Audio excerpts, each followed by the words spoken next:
ये कहानी है जंग में पाकिस्तान फौज के खिलाफ जीत की गारंटी देने वाले Indian army chief same Manekshaw की, कि जिसने इंदिरा गांधी के हुक्म पर पाकिस्तान पर हमला करने से साफ इनकार कर दिया था।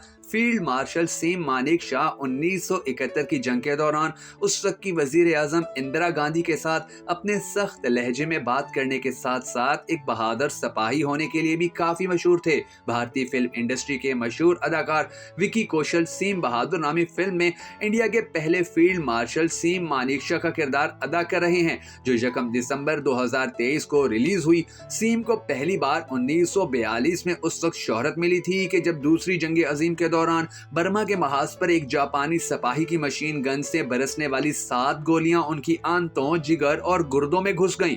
उस वक्त सेम के कमांडर मेजर जनरल कोविंद ने फौरी तौर पर अपना मिलिट्री क्रॉस तमगा उतारकर सेम की छाती पर लगा दिया था, क्योंकि ये तमगा हलाक होने वाले फौजी को नहीं दिया जा सकता था। उस वक्त मैदान जंग में जख्मी हो जाने वाले फौजियों के लिए यह हुक्म था कि तमाम जख्मियों को पीछे छोड़ दिया जाए, क्योंकि उन्हें वापस लाने की कोशिश के दौरान फौज की रफ्तार सुस्त हो सकती है। उस हुक्म की खिलाफ वर्जी करते हुए एक भारतीय फौजी शेर सिंह जख्मी सेम को अपने कंधों पर उठाकर वापस ले आए, लेकिन सेम की हालत इतनी खराब थी कि डॉक्टरों को महसूस हुआ कि उनका इलाज करना वक्त जाया करने जैसा होगा। ऐसे में एक बार फिर सूबेदार शेर सिंह आगे बढ़े। शेर सिंह ने अपनी राइफल का रुख डॉक्टरों की तरफ करते हुए कहा कि हम जापानियों से लड़ते हुए अपने अफसर को कंधों पर उठाकर लाए हैं और हम नहीं चाहते कि वो सिर्फ इसलिए हमारे सामने दम तोड़ दें क्योंकि आप उनका इलाज नहीं कर रहे।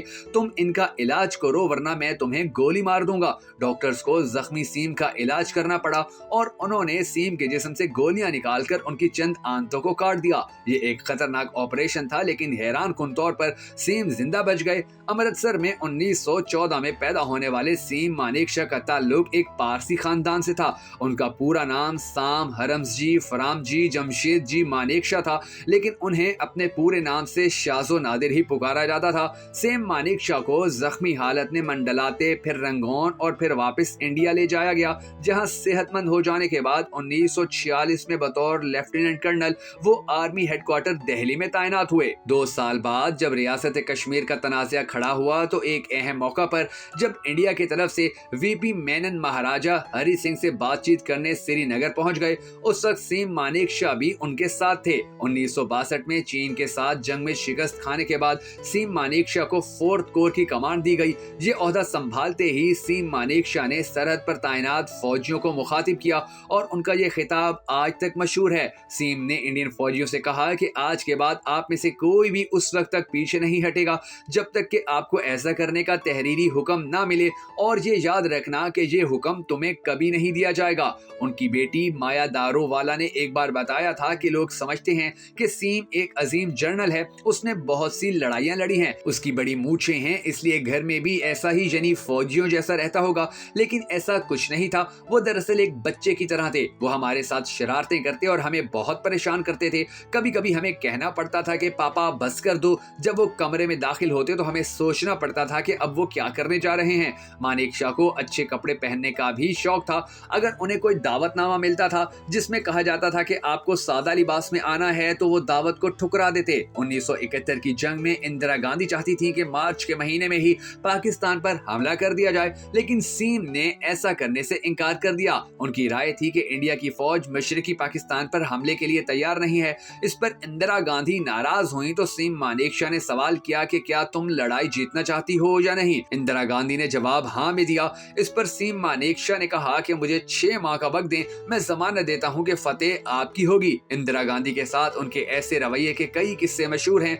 Major general VK. सिंह कहते हैं कि एक बार इंदिरा गांधी गैर मुल्की दौरे से वापस आई तो सेम मानेकशॉ उनका इस्तकबाल करने पालम हवाई अड्डे पर गए। इंदिरा गांधी को देखते ही उन्होंने कहा कि आपके बालों का स्टाइल बहुत अच्छा लग रहा है। इस पर इंदिरा गांधी ने मुस्कुराकर कहा किसी और ने तो तवज्जो ही नहीं दी। 1971 की जंग के बाद जब सीम एक फौजी वफद के साथ पाकिस्तान गए तो पंजाब के गवर्नर ने उन्हें खाने पर मदऊ किया। जब खाना खत्म हुआ तो गवर्नर ने कहा कि मेरा अमला आपसे मुसाफहा करना चाहता है।